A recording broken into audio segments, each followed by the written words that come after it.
के 11 बजे के बीच में उपस्थित हूँ आप सबके सामने। आज इनकी कुंडली लेकर के आया हूँ। इनका नाम है दिशा हेड़ा। नाम है दिशा हेड़ा और हैं ये 17 मार्च 2011 5:45 मुर्तजापुर महाराष्ट्र।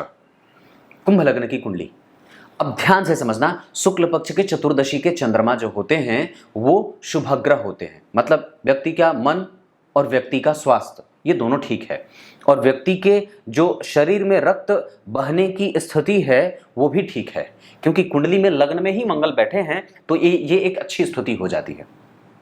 लग्न में मंगल बैठे हैं तो व्यक्ति को मंगलिक भी बनाएंगे, लेकिन उस पे आप जरा ध्यान से समझना, तो किसी भी पापक ग्रह का कोई प्रभाव नहीं है। लेकिन चूंकि ये लग्नेश के शत्रु होते हैं और पराक्रमेश और दशमेश होते हैं और दशम भाव के अधिपति होकर के लग्न में बैठे हैं, इस वजह से व्यक्ति को लक्ष्मी संपन्न और अपने पैरों पर जल्दी ही व्यक्ति खड़ा होने का उतारू होगा।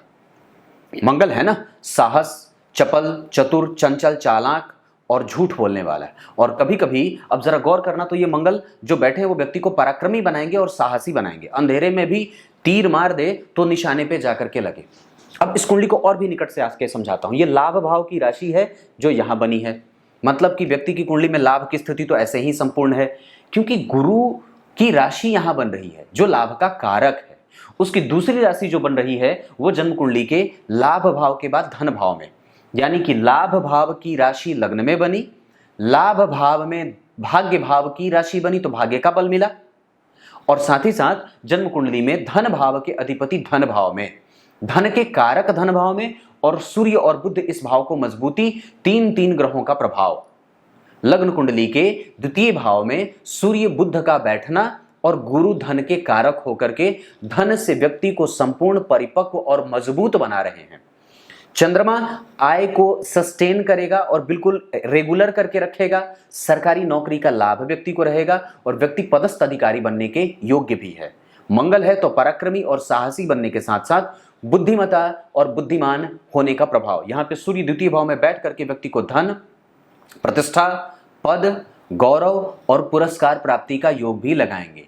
धन का कारक और धन का अधिपति दोनों जन्म कुंडली के धन भाव में, तो व्यक्ति के पास धन से संबंधित किसी भी प्रकार की कोई संशय की स्थिति नहीं बनती है, क्योंकि चंद्रमा भी सपोर्ट करेंगे। तो व्यक्ति का स्वास्थ्य एक तरफ ठीक रहा। व्यक्ति की कुंडली में आयु कैसी है, तो आयु भाव का अधिपति आयु को देख रहा है। शनि यहाँ स्वयं बैठे हैं और उच्चाभिलाषी हो रहे हैं। मित्र की राशि में बैठे हैं तो व्यक्ति को कभी भी शत्रुओं से, कभी भी आयु को लेकर के, बीमारी को लेकर के कोई चिंता करने की कोई बात नहीं है।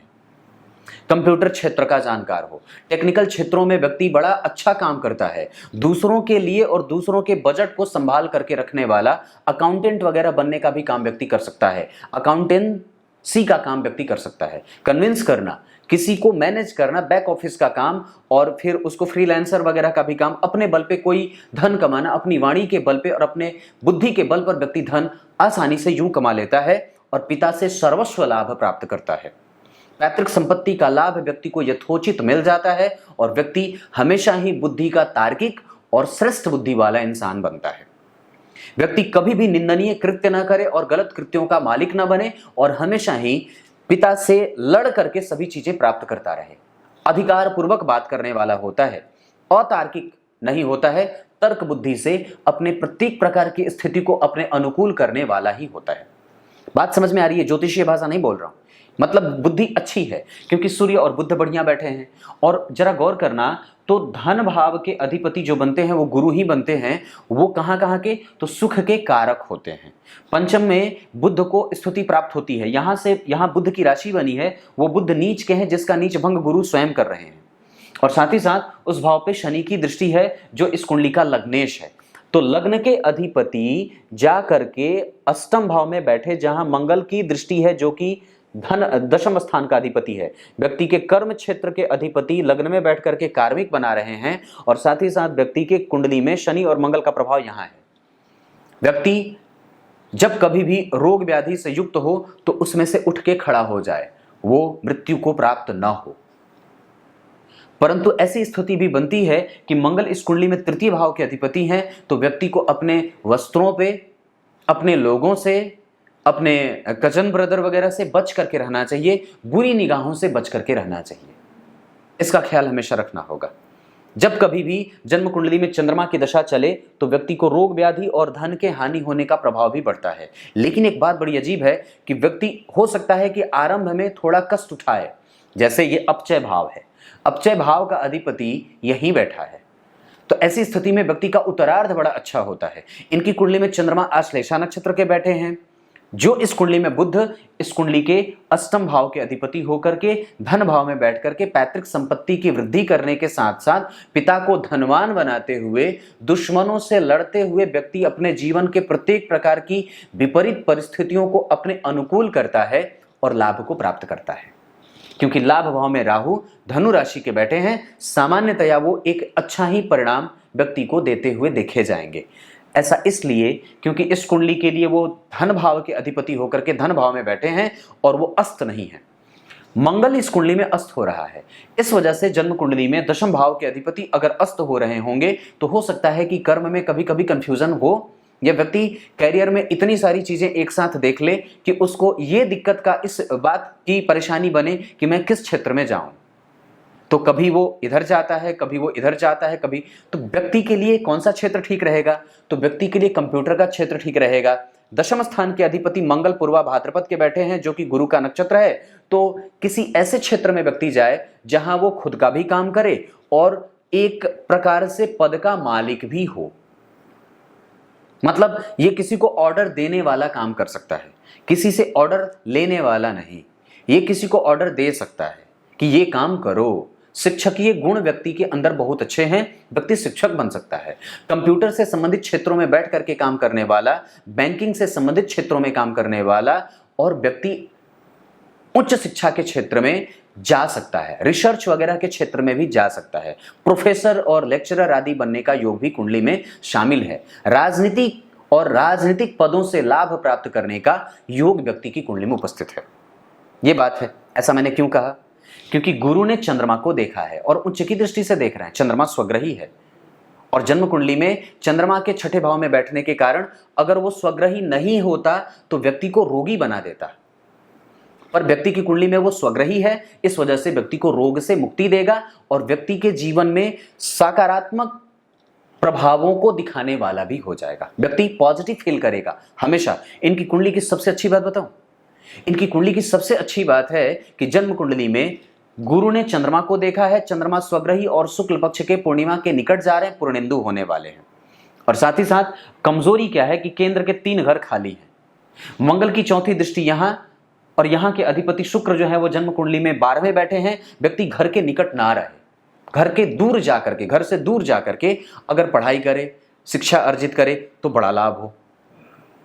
माता को रोग दे। अब एक बात और भी है, जरा समझना, शुक्र ने चंद्रमा को देखा है तो चतुर्थ स्थान के अधिपति ने छठे भाव के अधिपति को देखा है।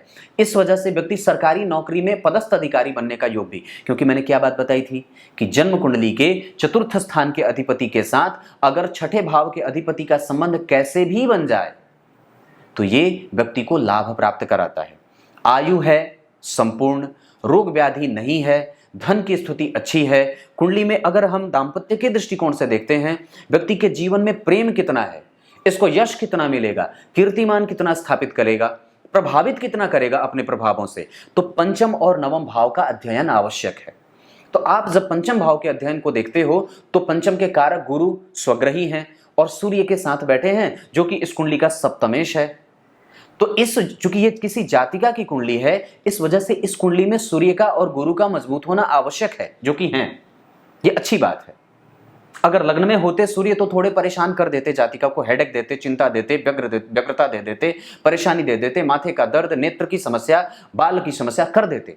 लेकिन ऐसा नहीं है, वो द्वितीय भाव में बैठे हैं और ये अच्छे होते हैं द्वितीय भाव के लिए। धनदायक, लक्ष्मी के दाता, ये धन भाव है ना। और 12वां नंबर की राशि बनी है तो व्यक्ति जो है वो थोड़ा खर्चीला हो। और पति कैसा हो, तो पति सांसारिक सुखों का भोग प्राप्त करने वाला, महत्वाकांक्षा से युक्त होकर के रहने वाला पदस्थ अधिकारी वो भी होता है। हो सकता है कि इसी जातिका के सदृश इसका पति भी बड़ा ही धार्मिक और अच्छे कृत्यों को करने वाला हो, पर खर्चीला भी होगा। भौतिकीय लक्षण और महत्वाकांक्षा इतनी कि व्यक्ति को खर्च कराने वाला बना दे। गुरु और बुध व्यक्ति को यशस्वीता प्रदान करेंगे, बुद्धि का बल रहेगा, वाणी का प्रभाव रहेगा, व्यक्ति नैतिकीय तत्वों से भरा पूरा रहेगा। ये पक्की बात बताता हूं, गारंटी से ये बात बोल रहा हूं। पर कमजोरी कहां है? तो इस कुंडली की कमजोरी कि पंचम भाव में केतु और नवम भाव खाली। नवम भाव के अधिपति 12वें जा रहे हैं। व्यक्ति की कुंडली में 12वां भाव शुभ ग्रह का प्रभाव बना, भाग्येश वहां बैठे हैं, तो व्यक्ति विदेश जाए, बाहर से धन अर्जित करे, क्योंकि मंगल की दृष्टि यहां है और यहां अष्टम भाव पे है, यहां शनि बैठे हैं, तो व्यक्ति को विदेशवास कराने वाला भी बना रहे हैं। व्यक्ति पढ़ाई करने के लिए अगर जितना दूर जाए उतना ही ज्यादा लाभ होगा। किस दिशा में जाए? तो धन भाव के अधिपति धन भाव में ही बैठे हैं, इस दिशा का अधिपति इसी दिशा में बैठा है। भाग्य के अधिपति जो हैं वो जन्म कुंडली में पश्चिम दिशा का द्योतक बन रहे हैं, तो अगर पश्चिमी देशों में भी जाए तो व्यक्ति का भाग्य बल बढ़े। इसके लिए सबसे अच्छी राशि धनु राशि हो सकती है, इसके लिए सबसे अच्छी राशि तुला राशि हो सकती है, इसके लिए सबसे अच्छी राशि मिथुन राशि हो सकती है। तो इन शहरों में जाए, इन राशि के नाम के व्यक्ति के साथ अगर संबंध बनाए तो बड़ा बढ़िया रहे। अगर मकर राशि का लड़का हो या मकर राशि की मकर लग्न का लड़का हो तो बड़ा अच्छा रहे, कर्क लग्न और कर्क राशि का लड़का हो तो अच्छा रहे, मेष राशि और मेष लग्न के लड़के से विवाह हो तो अच्छा रहे, विवाह के लिए दिशा पश्चिम या वायव्य कोण रहे तो बड़ा बढ़िया रहे, यानी कि पश्चिम और उत्तर की दिशा से अगर संबंध आए तो बिल्कुल सहर्ष स्वीकार कर लीजिएगा। दाम्पत्य कैसा रहने वाला है? तो चंद्रमा को शुक्र ने देखा है, पति सुंदर मिलेगा। चंद्रमा को गुरु ने देखा है, गुरु और चंद्रमा एक दूसरे से त्रिकोण में बैठे हैं। राशि का अधिपति राशि में ही बैठा है, ये बड़ी अच्छी बात है। राशि का अधिपति राशि में बैठा है ना, कर्क राशि का अधिपति, और उस पे धन भाव से बैठ करके गुरु ने देखा है, तो धन की स्थिति अच्छी रहे, पैतृक संपत्ति का लाभ मिले, पिता धनवान बनते रहे, ये स्थिति बनती है। अब जरा गौर करना, तो अभी जातिका के ऊपर से केतु की दशा है, इस वजह से थोड़ी बहुत मानसिक चंचलता। मैंने क्या बात की, कमजोरी क्या है? तो जन्म कुंडली में 3 नंबर में केतु बैठे हैं, इस वजह से व्यक्ति को कई बार अपनी वाणी का संपूर्ण लाभ नहीं मिल पाता है। व्यक्ति को अपने कम्युनिकेशन को और भी ज्यादा बेहतर बनाने की आवश्यकता है। इसको जितना ज्यादा हो सके फ्लुएंट बोलने का प्रयास व्यक्ति से करवाना चाहिए। किताबें बोल बोल करके पढ़ा करे, गणेश जी के मंत्रों का जप किया करे, शिव जी के मंदिर में जाकर के जल अर्पित किया करे, शहद का पान खुद किया करे, शहद रोज रात्रि में शहद और हल्दी खाया करे। और कमजोरी, जन्म कुंडली में शनि अष्टम में बैठे हैं, इस वजह से व्यक्ति को वात से संबंधित समस्या बनती है। यहां राशि जो है वो कन्या की है ना, तो वात पित्त और कफ अनियंत्रित होते रहेंगे। रोग की राशि है जो अष्टम भाव में ही बन रही है, जो कि गंभीर बीमारी का द्योतक भी है। ऐसी स्थिति में कि मंगल और शनि का प्रभाव जब जन्म कुंडली के अष्टम भाव पे पड़ता है तो व्यक्ति को जब्बर और बब्बर बना देते हैं। अब वहां पे लंबी बीमारी का कोई खतरा नहीं होगा, क्योंकि रोगेश को स्वयं गुरु देख रहे हैं और यहाँ का अधिपति यहीं बैठ रहा है, इस वजह से बीमारी लंबी नहीं होगी। वहां वो जो मंगल देख रहे हैं वो निसंदेह बुध की राशि को देख रहे हैं, इस वजह से व्यक्ति के अंदर शिक्षकीय गुण और खोजबीन करने वाला और शास्त्रार्थ करने वाला बना देंगे। व्यक्ति की कुंडली में वहां पे शनि बैठा है तो व्यक्ति को बैरागी, निर्वैर और निर्गुण भगवान, निर्गुण जो होते हैं ना, निर्गुण तत्व का उपासक बना दे। व्यक्ति सबको मानने वाला होता है, धर्म को लेकर के सबके साथ सामान्य व्यवहार करने वाला होता है, समान व्यवहार करता है। नौमांश कुंडली में लग्न गुरु का बना, यहाँ पे धन भाव के जो अधिपति बने हैं वो यहाँ के लग्नेश, और यहाँ पे मंगल जन्म कुंडली के द्वितीय भाव में, यहाँ भी मंगल लग्न में, यहाँ भी मंगल द्वितीय भाव में। विवाह मिला करके हो, नहीं तो संतान में बाधा हो सकती है। हालांकि संतान का कारक बुध और केतु जन्म कुंडली में बड़े अच्छे बैठे हैं, खराब नहीं है, इस वजह से संतति का लाभ है। गुरु ने चंद्रमा को देखा है, शुक्र ने चंद्रमा को देखा है, ऐसी स्थिति में संपूर्ण सुख की स्थिति बन जाती है। क्यों? क्योंकि धन भाव, सुख भाव के अधिपति जन्म कुंडली में चंद्रमा को अगर देखेंगे, जो कि यहाँ उनकी राशि बनती है। ऐसी स्थिति में कि अगर हम संपूर्ण और सभी प्रकार से मानसिक सुख की बात करते हैं तो वो बात ठीक है। ऐसा क्यों? क्योंकि जन्म कुंडली में चतुर्थ स्थान में जो राशि बनती है काल पुरुष की कुंडली में 4 नंबर की, उसका अधिपति देखिए स्वग्रही है। बात को समझना, ये बड़ी गंभीर बात है।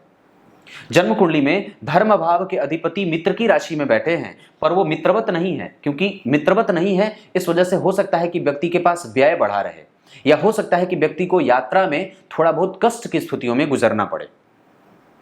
और कर्म को लेकर के व्यक्ति जो होता है वो कई बार इधर उधर भटकता सा रहे, या कई बार उसमें कंफ्यूजन बनती रहे, या उसको लेकर के स्टेबिलिटी न रहे, या फिर ये हो सकता है कि कई बार व्यक्ति जो है वो कर्म को लेकर के कई बार नौकरी की वजह से यात्राओं में रहने की स्थिति बनती है।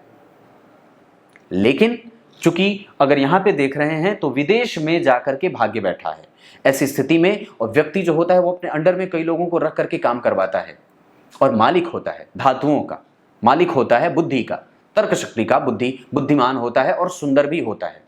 दाम्पत्य कभी भी खराब नहीं होगा, क्योंकि गुरु और बुध जैसे दो शुभग्रह जो जन्म कुंडली में सप्तम के अधिपति होकर के और नवम भाव के दशम भाव के अधिपति एक साथ जन्म कुंडली के चतुर्थ स्थान में, यानी कि सप्तम के अधिपति बुध और लग्न के अधिपति गुरु, इन्होंने चतुर्थ स्थान को देखा है। यहां भी चतुर्थ स्थान ठीक बन रहा था और यहां भी चतुर्थ स्थान ठीक बन रहा है।